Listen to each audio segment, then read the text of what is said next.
चक्रवात ताउते ने हाल ही में तटीय क्षेत्रों में एक भारी तबाही मचाई है। अभी यह शब्द और यह तूफान चर्चा में बना हुआ है। परीक्षा की दृष्टि से यह बहुत ही इम्पॉर्टेंट टॉपिक है और बेसिकली जो पीसीएस आईएएस या पीसीएस जे के हायर लेवल के एग्ज़ाम्स हैं उसमें बहुत डीपली इसे पूछा जाता है। तो आज का ये हमारा जो टॉपिक है इसके बारे में हम डिटेल में समझेंगे कि ताउते तूफ़ान है क्या, कहाँ से शुरू हुआ, इसने किसने इसका नाम रखा है और क्या क्या इसके विषय में और जुड़ी हुई जानकारियां हैं, उन सब के बारे में हम लोग इसमें समझेंगे। तो चलिए शुरू करते हैं इस वीडियो में और समझते हैं कि क्या है आखिर ताउते तूफान। तो सबसे पहले समझते हैं इसका नाम एग्जैक्टली। चक्रवात ताउते कहा जाता है, यानी साइक्लोन ताउते कहा जाता है। हाल ही में चक्रवात ताउते ने इसके कारण से गुजरात में लैंडफॉल जैसी स्थिति देखी गई थी, यानी ज़मीन कहीं कहीं पर धंसने लगी थी। केरल, कर्नाटक, गोवा, महाराष्ट्र, इन राज्यों में तटीय क्षेत्र हैं। ये ध्यान रखना है कि ये जब भारत का मैप हम लोग बनाते हैं कुछ इस तरह से नीचे का हिस्सा, तो ये तटीय क्षेत्र आपके लेफ्ट हैंड में जो एरिया पड़ेगा, जिसे आप अरब सागर का क्षेत्र कहते हैं, उस क्षेत्र में केरल, कर्नाटका, गोवा और महाराष्ट्र, इन 4 राज्यों से गुजरते हुए ताउते ने भारी तबाही मचाई थी। तो अगर आपसे एग्ज़ाम में कभी ये पूछ लिया जाता है कि यहाँ पर कहीं पर आसाम का नाम दे दिया जाए या कहीं पर उड़ीसा का नाम दे दिया जाए, तो आपको ध्यान रखना है कि यह कहीं भी पश्चिमी क्षेत्र में नहीं आते हैं, तो इसलिए इन क्षेत्रों का नाम गलत होगा। तो अगर पूछा जाता है एग्जाम में कि कौन से राज्यों में इसने तबाही मचाई है, तो केरल, कर्नाटका, गोवा, महाराष्ट्र। आगे अब बात करते हैं कि इसका नामकरण किसने किया, नाम कौन रखता है इसे तूफान का। तो ताउते तूफान एक उष्णकटिबंधीय चक्रवात है, ट्रॉपिकल एरियाज में आने वाला साइक्लोन है ये, और इसका बेसिकली नाम म्यांमार द्वारा रखा गया। म्यांमार जानते हैं हम लोग सभी लोग कि भारत के पड़ोसी देश का नाम है म्यांमार, तो वहाँ म्यांमार ने इस देश का इस तूफान का नाम रखा है। बर्मीज भाषा में इसका अर्थ गेको होता है, जो कि एक अधिक शोर करने वाली छिपकली होती है, हाईली वोकल लिजार्ड। तो ये बर्मीज एक भाषा है जिस भाषा में इसका नाम जो है रखा गया था गेको, और गेको छिपकली का नाम होता है। तो ये इसका नाम रखा है, तो ये इससे याद रखना है कि इसे जो है हमारे पड़ोसी देश म्यांमार ने नाम इसका रखा हुआ है। आगे समझते हैं इसके विषय में कुछ सामान्य जानकारी कि यह उत्तरी हिंद महासागर क्षेत्र, बंगाल की खाड़ी और जो अरब के सागर के क्षेत्र है, उत्तरी क्षेत्र ध्यान रखना है, उत्तरी हिंद महासागर का क्षेत्र, उसमें जो उष्णकटिबंधीय क्षेत्र है वहाँ पर यह चक्रवात हुआ था। पूर्व मानसून अप्रैल से जून माह के बीच में जो होता है यह पूर्व मानसून कहलाता है, और मानसून के बाद अक्टूबर से दिसंबर की अवधि के दौरान विकसित होते हैं। यानी यह तूफान जो है इस प्रकार के यहाँ पर दबाव होता है वायु का, तो उस प्रकार की जगह पर यह वायु दाब के फलस्वरूप यहाँ पर इस प्रकार का तूफान जन्म लेता है। मई, जून, अक्टूबर, नवंबर के माह में गंभीर और तीव्र चक्रवात, यानी बहुत ही ज़्यादा घातक हो जाते हैं, ये बहुत ही तेज मात्रा में ये तूफान आने लगता है, इस जगह से उत्पन्न होने के लिए जाने जाते हैं, जो कि भारतीय तटों को प्रभावित करते हैं। अक्सर करके ये भारतीय तटों पे ऐसा आता है। नोटिस किया होगा आप लोगों ने कि उत्तर प्रदेश में भी मई और जून के महीने में आंधी आती है। हालांकि साइक्लोन यहाँ नहीं आता है अभी तक ऐसे रिकॉर्ड में, लेकिन यहाँ पर आंधी बहुत तेज़ आती है। तो ये उसी का रिजल्ट है कि ऐसे महीनों में जो पूर्व मानसून समय होता है उस महीनों में ये तूफान जन्म लेते हैं। इसलिए इसका वर्गीकरण की बात करें, यानी किस कैटेगरी में इसे रखा गया है, किस प्रकार के तूफान है, तो यह तूफान अत्यधिक गंभीर चक्रवाती तूफान है। यानी कुछ नॉर्मल होते हैं, कुछ अत्यधिक गंभीर होते हैं, तो अत्यधिक गंभीर है जो कमज़ोर होकर अधिक गंभीर चक्रवाती तूफान के रूप में परिवर्तित हो गया है। यानी कमज़ोर तो था ये पहले, लेकिन वायुदाब अधिक होने के कारण यह तूफान जो है चक्रवाती तूफान के रूप में बन गया। भारत मौसम विज्ञान विभाग, जो इंडिया का मेट्रोलॉजिकल डिपार्टमेंट है आईएमडी, चक्रवातों को उनके द्वारा उत्पन्न अधिकतम निरंतर सतही हवा गति जो होती है उसके आधार पर इन्हें वर्गीकृत करता है। कहने का अर्थ यह है कि अगर पानी की ये सतह है तो यहाँ पर हवा की गति कितने किलोमीटर प्रति घंटे की रफ्तार से चल रही है, उस आधार पे इनका गंभीर होना, अत्यधिक गंभीर होना और मध्यम यानी कम गंभीर होना कैटेगरी डिसाइड किया जाता है। जैसे कि इस तूफान की अगर हम बात करें तो यह तूफान जो है अत्यधिक गंभीर में कब आएगा, पहले चक्रवाती की बात करेंगे तो 48 से 63 किलोमीटर प्रति घंटे की रफ्तार से चलने वाली हवाएं चक्रवात को गंभीर कहा जाता है। लेकिन 64 से 89 यानी 89 किलोमीटर प्रति घंटे की रफ्तार से चलने वाले वायु को यानी हवाओं को बहुत गंभीर कहा जाता है। लेकिन जब अत्यधिक गंभीर की स्थिति आती है तो आपको ध्यान रखना है उस जगह पर, यह डेटा याद कर लेना है जिससे आपको पता रहे कि गंभीर, अत्यधिक गंभीर और सुपर साइक्लोनिक स्टॉर्म किसे कहते हैं।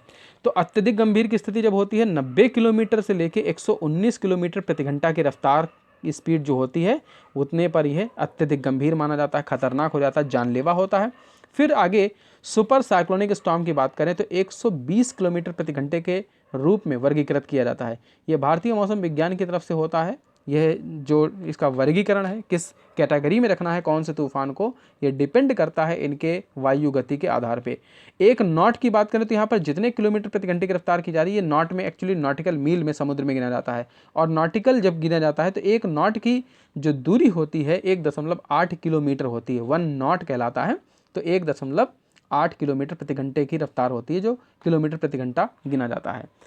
अब अरब सागर में इसकी उत्पत्ति हुई है। अब इसकी उत्पत्ति की बात करें तो कहाँ हुआ था, किस जगह हुआ था, ताउते के विषय में याद रखना है। इसकी उत्पत्ति अरब सागर में हुई थी। ताउते पूर्व मानसून अवधि अप्रैल से जून में अरब सागर में विकसित होने वाला लगातार वर्षों में चौथा चक्रवात है। यानी लगातार हुआ था, कई वर्षों में जो अलग अलग चक्रवात जन्म लिए हैं, तो उसमें ये चौथा चक्रवात था। वर्ष 2018 में ओमान में आए मेकानू चक्रवात, एक ओमान में मेकानू चक्रवात आया था 2018 में, और उसके बाद 2019 में वायु चक्रवात ने गुजरात को, उसके बाद 2020 में निसर्ग एक चक्रवात आया था, निसर्ग ने महाराष्ट्र को प्रभावित किया था। तो ध्यान रखना 18, 19 और ये 20, 3 चक्रवात लगातार, और उसके बाद ये अभी जो चक्रवात हम देख रहे हैं 2021 का, तो ये लगातार 4 चक्रवात आए हैं। क्रम से इनका नाम याद रखना है और किस वर्ष आए थे यह भी। 2018 में मेकानू चक्रवात, 2019 में वायु चक्रवात, और उसके बाद 2020 में निसर्ग। यह 3 प्रकार के तूफान के बाद अब ये ताउते है। 2018 के बाद इन सभी चक्रवातों को या तो गंभीर चक्रवात यानी सेवर साइक्लोन कहा गया था, जिसमें जानलेवा स्थिति थी, या उसके ऊपर की श्रेणी में रखा गया था, यानी यह अत्यधिक गंभीर वाली स्थिति में पहुंच गए थे। अरब सागर एक्चुअली में इन क्षेत्रों के प्रमुख क्षेत्र है जहां पर अक्सर करके ऐसे तूफान आते हैं। क्या कारण है, उन चीज़ों को समझें। प्रत्येक वर्ष बंगाल की खाड़ी और अरब सागर में औसतन, बंगाल की खाड़ी यहाँ पर है और अरब सागर यहाँ पर है, ध्यान रखना है, ये दोनों ही इस जगह से।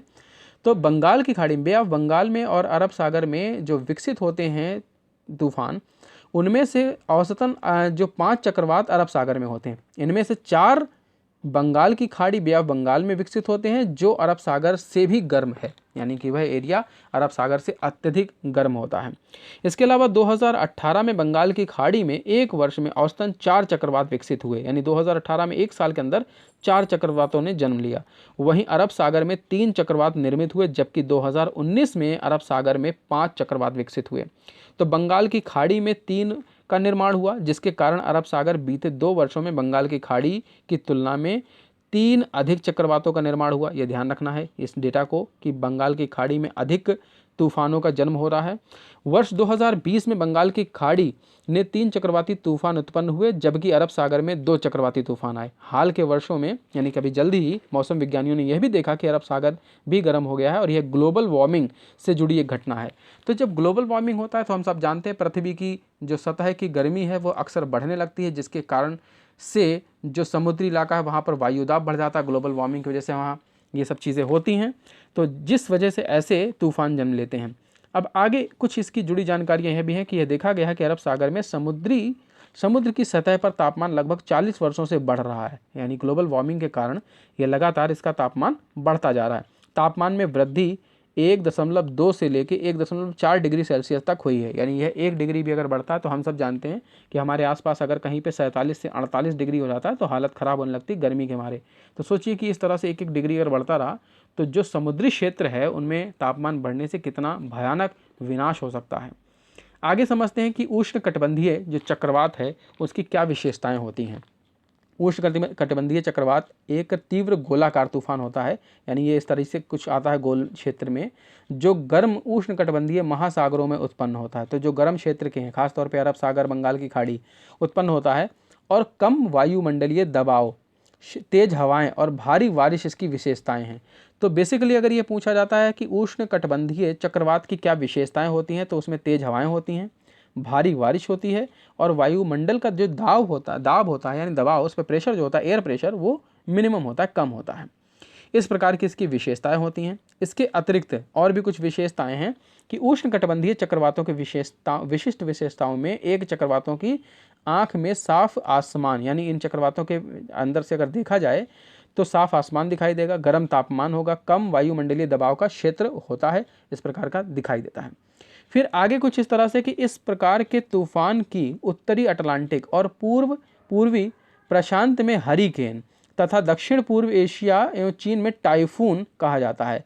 तो यह पूर्वी प्रशांत में इसके हरिकेन के नाम से जानते हैं और दक्षिण पूर्व एशिया में या चीन में इसे टाइफून कहा जाता है। दक्षिण पश्चिमी प्रशांत और हिंद महासागर क्षेत्रों में उष्णकटिबंधीय चक्रवात ट्रॉपिकल साइक्लोन कहा जाता है और उत्तरी पश्चिमी ऑस्ट्रेलिया में विलीज इसको कहा जाता है, विलीज इस नाम से इसे जाना जाता है। तो ये विशेषताएं हैं कुछ जो परीक्षा की दृष्टि से बहुत इंपॉर्टेंट है, इसको आपको याद रखना है। उत्तरी गोलार्ध में इसकी गति जो होती है घड़ी की सुई की दिशा के विपरीत अर्थात वामवर्त, इस तरफ से चलती है ऐसे करके, एंटी क्लॉक जिसे कहा जाता है, काउंटर क्लॉकवाइज भी कहते हैं। और दक्षिणी गोलार्ध में इसे क्लॉकवाइज देखा जाता है, यानी दक्षिणी गोलार्ध में जहाँ भी ये चलेगा क्लॉकवाइज चलेगा, ये खास विशेषता इसकी है। उष्णकटिबंधीय, अब ये ताउते तूफान का भी हाल ही का यह चित्र है, आप सब इस समय देख रहे हैं इस ताउते तूफान को। तो ये जो क्षेत्र है इस जगह जगह पर जहाँ पर ब्लू एरिया इसे जारी किया गया है, ये तो ये इस तूफान का वायुमंडलीय दाब प्रदर्शित कर रहा है। आगे देखते हैं कि उष्णकटिबंधीय तूफानों के बनने और उनके तीव्र होने की जो परिस्थितियां होती हैं वो क्या होती हैं। पहला, 27 डिग्री सेल्सियस से अधिक तापमान होने वाले जब जगह होती है तो एक बड़ी समुद्री सतह बनती है।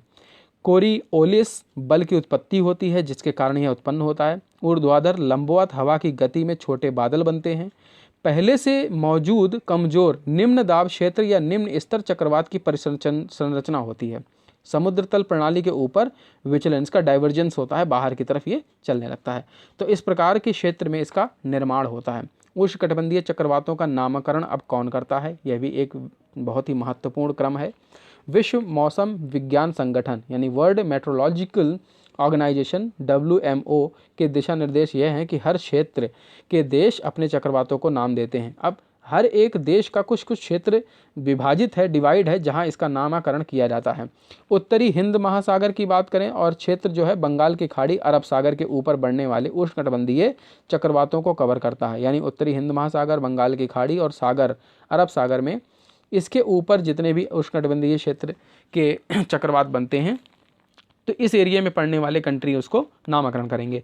इस क्षेत्र के अंतर्गत आने वाले 13 सदस्य ये कंट्री हैं Bharat, Maldives, Myanmar, Oman, Pakistan, Sri Lanka, Thailand, Iran, Qatar, सऊदी अरब, संयुक्त अरब अमीरात और यमन है। यानी यह 13 देश जो सदस्य देश हैं यही देश इनका नामकरण करते हैं।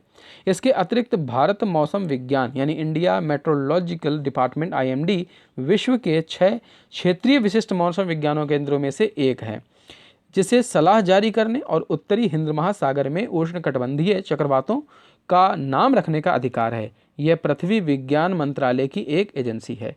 तो ये चक्रवात के विषय में थी संपूर्ण जानकारी, बहुत ही इंपॉर्टेंट है SSC या UPSC एग्ज़ाम्स के लिए, और बेसिकली यह जो सीरीज़ थी PCS एग्ज़ाम्स के लिए बहुत इंपॉर्टेंट है, IAS एग्ज़ाम के लिए, जहाँ पर डीप डिटेल नॉलेज ताउते तूफान के विषय में पूछी जाने वाली है।